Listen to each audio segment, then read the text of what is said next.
Once upon a time there lived a peasant called Ivan, and he had a wife whose name was Marie. They would have been quite happy except for one thing. They had no children to play with, and as they were now old people they did not find that watching the children of their neighbours at all made up to them for having one of their own. One winter, which nobody living will ever forget, the snow lay so deep that it came up to the knees of even the tallest man. When it had all fallen and the sun was shining again, the children ran out into the street to play, and the old man and his wife sat at their window and gazed at them. The children first made a sort of little terrace, and stamped it hard and firm, and then they began to make a snow woman.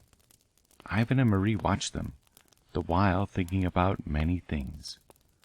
Suddenly Ivan's face brightened, and looking at his wife he said, "Wife, why shouldn't we make a snow woman too?"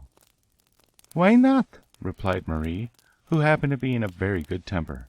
"It might amuse us a little, but there is no use making a woman. Let us make a little snow child, and pretend it is a living one." "Yes, let's do that," said Ivan, and he took down his cap and went into the garden with his old wife. Then the two set to work with all their might to make a doll out of the snow. They shaped a little body and 2 little hands and 2 little feet. On top of all they placed a ball of snow, out of which the head was to be. "What in the world are you doing?" asked a passer-by. "Can't you guess?" returned Ivan. "Making a snow child," replied Marie. They had finished the nose and the chin. 2 holes were left for the eyes, and Ivan carefully shaped out the mouth. No sooner had he done so than he felt a warm breath upon his cheek. He started back in surprise and looked, and behold, the eyes of the child met his, and its lips, which were as red as raspberries, smiled at him.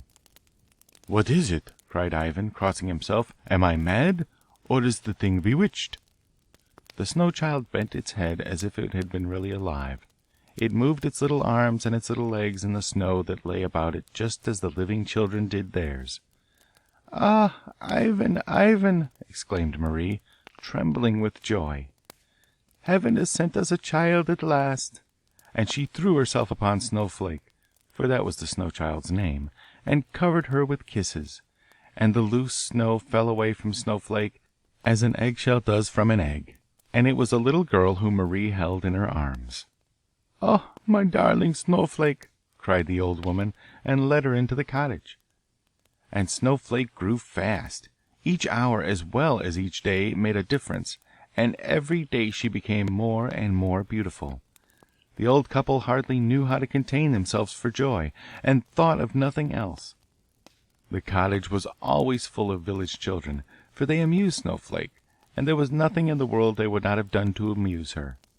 She was their doll, and they were continually inventing new dresses for her, and teaching her songs or playing with her. Nobody knew how clever she was. She noticed everything, and could learn a lesson in a moment.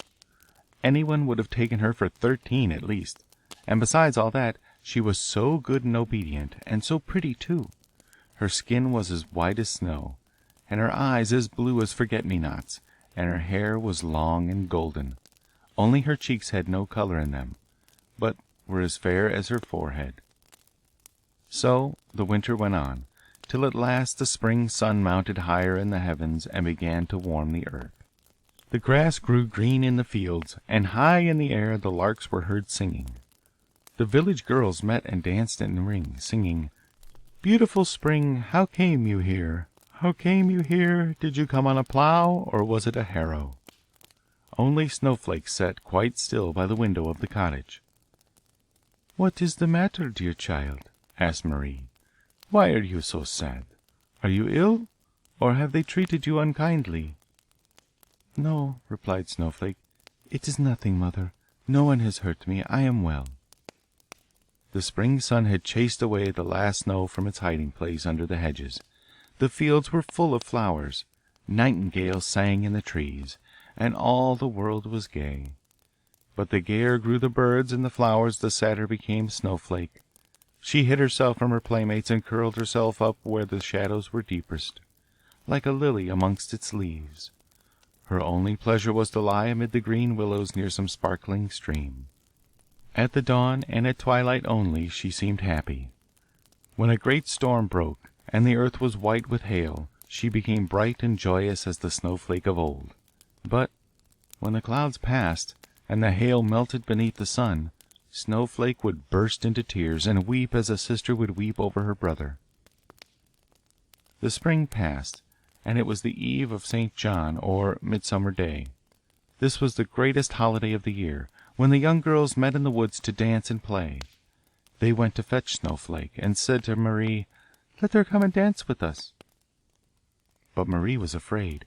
She could not tell why, only she could not bear the child to go. Snowflake did not wish to go either, but they had no excuse ready. So Marie kissed the girl and said, "Go, my Snowflake, and be happy with your friends.